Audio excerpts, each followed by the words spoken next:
খুব সহজ এবং পারফেক্ট নিমকি কিভাবে বানানো যায় সেই রেসিপিটাই আজকে আপনাদের সাথে শেয়ার করব।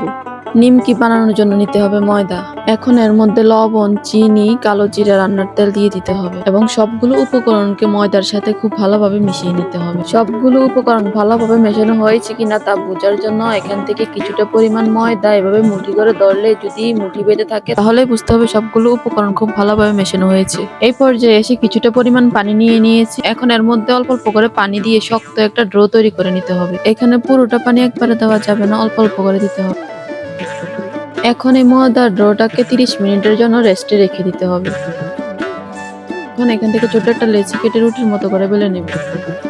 রুটিটা বেলার সময় যদি লেগে আসে তাহলে কিছুটা পরিমাণ ময়দা দিয়ে বেলে নিতে হবে। রুটি বেলা হয়ে গেলে এটাকে ছুরির সাহায্যে ছোট ছোট করে কেটে নিতে হবে।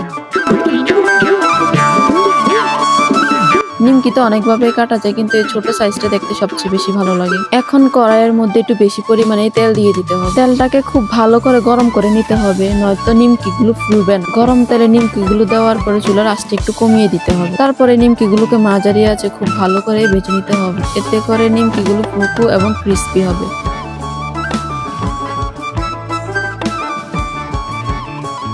ভিডিওটি কেমন লাগলো অবশ্যই কমেন্ট করে জানাবেন। ভালো লাগলে একটা লাইক করে দিবেন। আসসালামু আলাইকুম।